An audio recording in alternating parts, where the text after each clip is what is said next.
Hey everyone, welcome back to the channel. Today we're diving into a pretty unexpected trend. 5 countries are telling their people to think twice before traveling to the US. We're seeing heightened travel alerts, stricter border enforcement, and rising political tensions. So what's behind these red flags? Let's explore the details country by country. If you're new here, be sure to hit that subscribe button. Let's jump in. Australia. Let's start down under. Australia's Foreign Affairs Office recently updated its advice, telling citizens to prepare for stricter border checks when heading to the US. Even with a visa or ESTA approval, entry isn't a sure thing anymore. This follows multiple reports of Australians being detained or turned away at the border over minor issues like unclear trip plans or previous overstays. About 1.5 million Australians visit the US each year, and this advisory could dampen that number. While safety isn't the concern, the new bureaucratic hassle is a big turn-off. The message: double-check your documentation, understand the rules, and expect intense screening.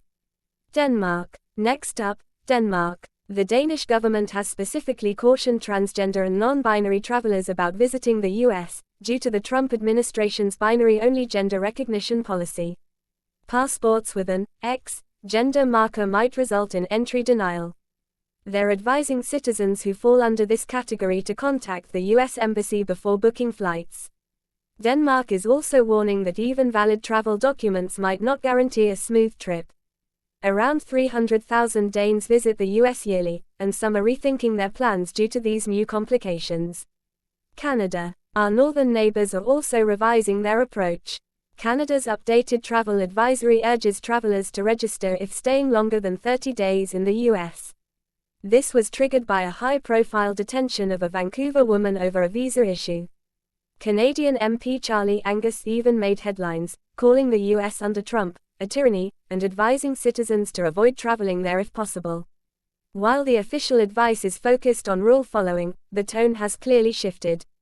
With millions of Canadians crossing the border yearly, this change could cool enthusiasm for US trips. France. France hasn't gone as far as issuing a ban, but they've definitely tightened the guidance. French travelers are being told to be extra careful with visa and entry rules, especially since US border officials now have greater authority to deny entry. With over 1 million French visitors coming to the US annually, this matters. There's also growing concern for LGBTQ+ individuals due to recent American policy changes. The vibe isn't, don't go, but more, go informed and prepared. French travelers are feeling a bit less welcome, and it's starting to show. United Kingdom. The UK also made a major change to its US travel advice in March 2025. British travelers are now warned to triple-check their ESTA or visa info, as even minor issues could result in being detained. This comes after several British citizens were held at US borders over things like short overstays or vague travel reasons. The UK sends around 4 million tourists to the US annually, so this shift could have real economic impacts. The tone isn't outright hostile, but it's a strong, be cautious, warning. Some Brits are even cancelling trips, concerned about being mistreated or sent back home. Final thoughts. So there you have it, 5 countries waving caution flags about visiting the US as of March 2025. Whether it's border enforcement, identity policy clashes, or diplomatic strain, the message is the same: the American welcome mat isn't what it used to be. What's your take? Are these warnings fair or a bit dramatic? Drop your thoughts in the comments. If this video was helpful, make sure to like, subscribe, and share it with your fellow travelers. Stay sharp, travel smart, and I'll catch you in the next one. Safe journeys, wherever you're off to next.